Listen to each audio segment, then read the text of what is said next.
let's bring up my buddy Austin. It was interesting because I met Austin. I was doing a live fireside chat, a Forbes live fireside chat with rock and roll legend Gene Simmons. Austin put a really cool comment in there to Gene, and I think I called him out. I'm like, hey, Austin Ambrozi has a question. And with that, you and I struck up a friendship. So it is my absolute pleasure to have you come and share with us. So, Austin, the stage is yours. Let's give him a round of applause, everybody.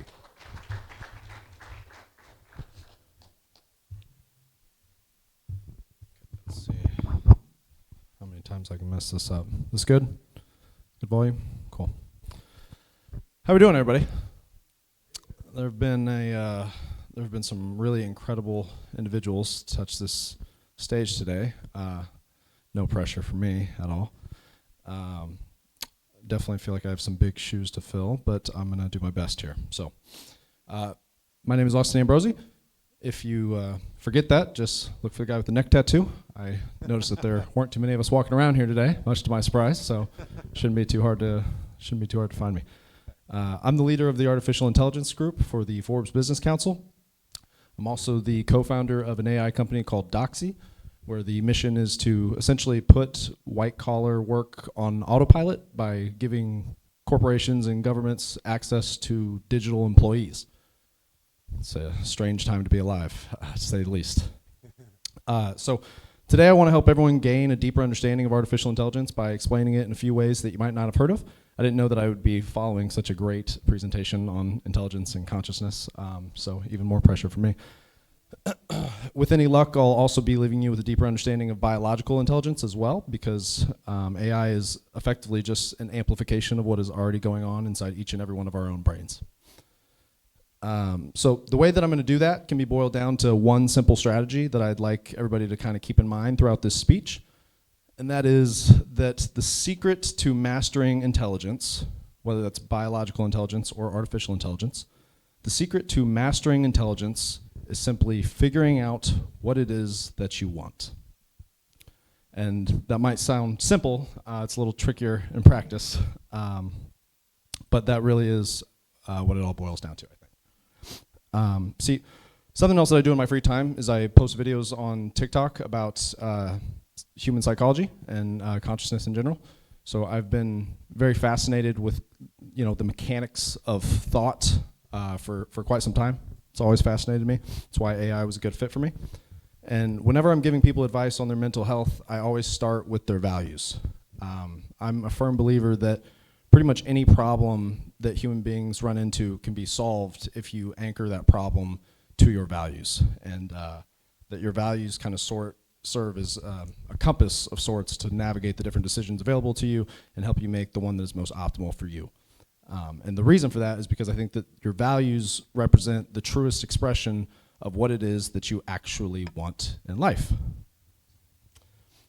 See, the reason I think that there's a lot of people afraid of AI is because they seem to be convinced that it isn't going to give us what we want. The Terminator movies probably didn't help with that, but that's neither here nor there. So let's take a simple example. Let's say that I give you the most advanced AI system that could ever exist throughout all time, right here, right now. And you were to tell it that all you want is for human beings to be safe. Seems like a good thing to want. Well, that system might then start putting all of us in cages and moving us away from anything that could possibly hurt us. It's like, that's not what we want. But it followed the orders. It did what we told it we wanted it to do. So what's the problem? The problem is that humans want a lot of things. We are not easily satisfied. And the bigger the scale that you try to articulate your desires, the harder it is to accurately do so. For example, if I asked you, what exactly do you want for the geopolitical state of planet Earth? Might be a difficult thing to answer. If we made it a little bit smaller, and I said, what do you want to see for the accounting costs or for the operating costs of your accounting department in the next fiscal quarter? Well, it's actually a little bit easier to answer. You want the costs to go down, you don't want anybody to lose their job, and you don't want to break the law. Problem is that that's still not quite the full picture, because, it's easy to cut costs. Let's just not pay for that insurance policy, We didn't need it last quarter, so let's just not pay for it this quarter. Or let's not pay for the company firewall this quarter. Or not require users to all have their own individual accounts, right? It's easy to cut costs. So it's like that's not quite what we want either. But it is a little bit closer. So it's like, I think that thought experiment shows us that kind of the smaller the scope that you go, the greater the chances are that you could accurately define what you want. But with that logic, it almost seems like the optimal strategy is to minimize the number of experiments that we take with AI altogether. And that doesn't exactly seem right either.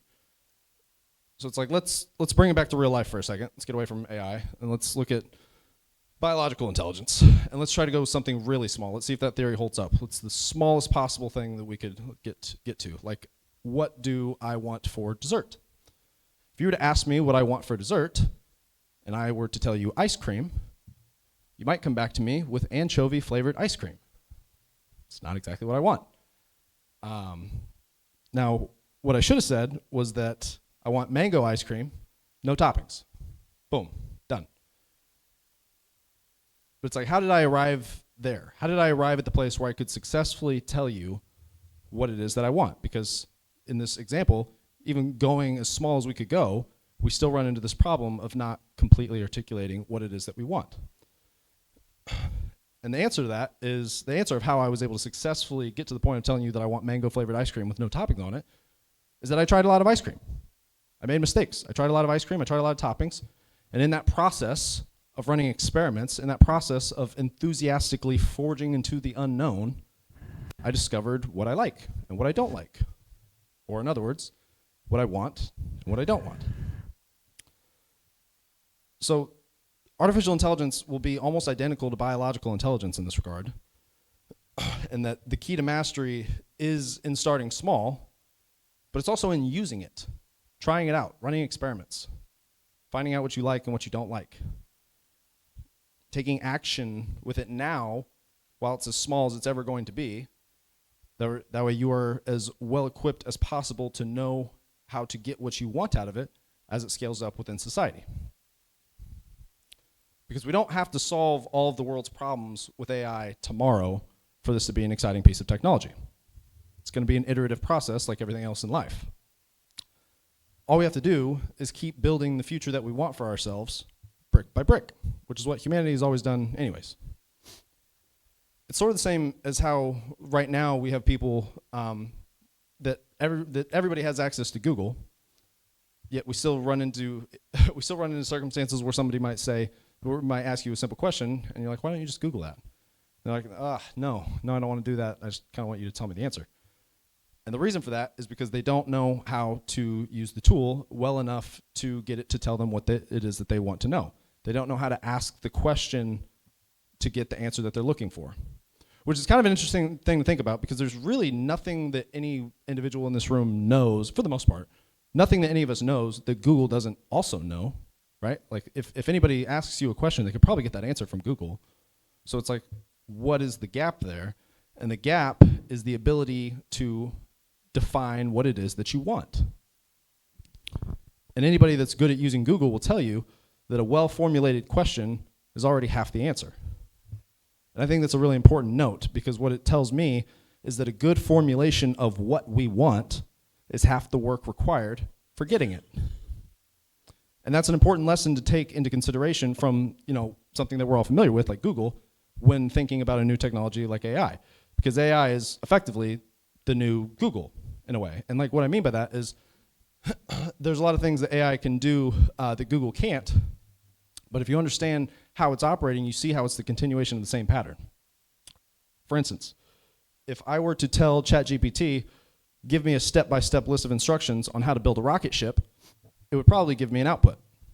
If I were to put that same query into Google, give me a step-by-step list of instructions on how to build a rocket ship, I probably can't Google that.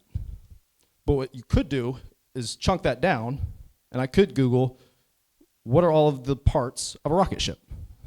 And I might get the list X, Y, part X, Y, and Z. Well, then I could Google, what is the cost of part X? What is the cost of part Y?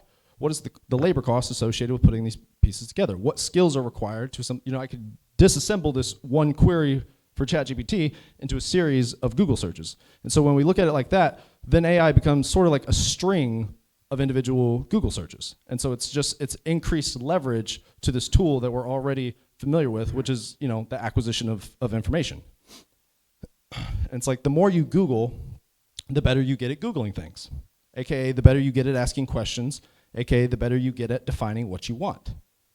And so AI is going to be the same way, whereas the more you use it, the better you're going to get at applying it, aka the better you're going to get at knowing how to make it give you what you want. I think we can all agree that the big iPhone moment or the big Google moment for AI was definitely the advent of ChatGPT. That was kind of the moment that everybody was like, oh, okay, this is here now, this is real, and it kind of got on everybody's radar. But, kind of a nod to the presenter before me is, ChatGPT still isn't human, so why was this a big deal? And it's because it was the first mainstream calculator that uses words instead of numbers. That's a pretty powerful thing to think about. A calculator that uses words instead of numbers. Because words represent ideas. So when you have a calculator that uses words instead of numbers, you have a calculator of ideas. And the mixing and matching of ideas is what it means to think. And so large language models like ChatGPT are essentially engines for thinking. That's pretty powerful. Steve Jobs said that the computer is like a bicycle for the mind. And if we follow that analogy, that effectively means that AI is like the rocket ship for the mind. So it's not that it's some new paradigm of technology for mankind.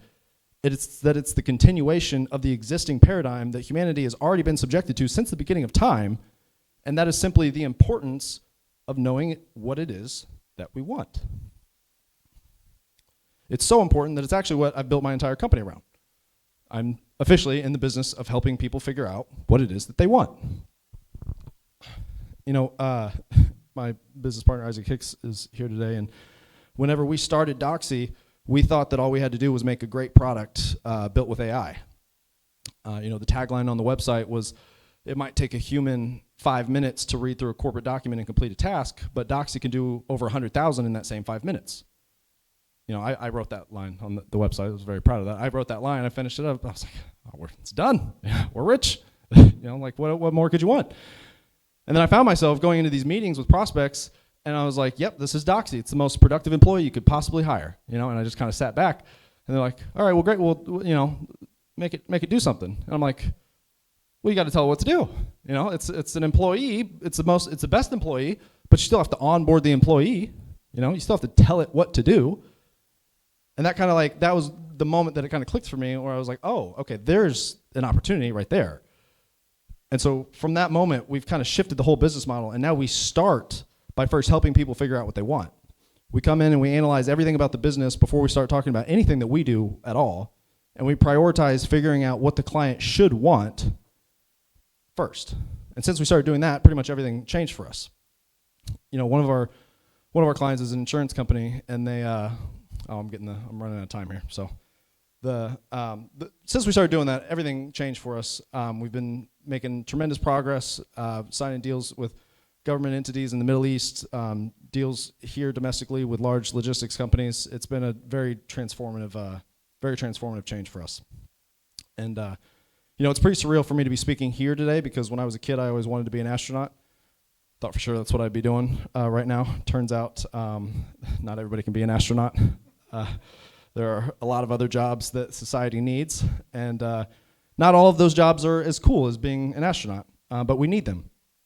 And I don't know if there will ever be an AI that goes to the moon, but I do know that the more robots we have for the boring jobs that people don't want, the more kids that will be able to grow up and do what they always did want to do whenever they were growing up. And I think that leaves us with a very optimistic optimistic perspective on the future. Because, all this questioning about should we keep building AI or should we not is just irrelevant, because the intelligence is here. The genie's out of the bottle. So you don't need to spend time questioning it or being afraid of it. All you need to do is figure out what you want it to do for you. And I don't know about you guys, but that doesn't scare me, because whenever I look out into the audience right now, I see the faces of a lot of people that figured out exactly what they wanted in life and then went out and got it. And not only is that inspiring to me on a personal level, but it instills me with the confidence to know that the significance of my message that I'm delivering today is not going to fall on deaf ears, and that we're all going to be just fine so long as we always have dream chasers like the people in this room that know how to figure out what they want and aren't afraid to go get it. That's probably my time. Guys, thanks so much for having me. My name's Austin Ambrozi. Austin. Really appreciate you guys. All right, hold on, Austin. You can't leave yet. So I'm going to make a little bit of an announcement. I was given permission by my business partner Irina. So I'm the co-founder of, now it's called Monaco House Davos. So we signed an agreement with the Principality of Monaco. I know the ambassador, he and I talked about this. And for those of you who have never been to Davos, for those of you who will be coming to Davos, I'm very excited, and I cannot wait for you to experience the World Economic Forum. And I'm very proud that Austin, you, myself, Isaac, and a few members of your team, that you will also be part of the World Economic Forum in 2025. So Irina, I know you'll be watching this clip. I hope I make you proud, but I'm very excited to see you there, and you will see my partner up front here, Mark, as well. I don't know, there might be a few others here, but in the back. And excited to see Doxci and continue to climb and run globally. So thank you again, excited, and you crushed it, dude. Well done. Appreciate it. Thank you.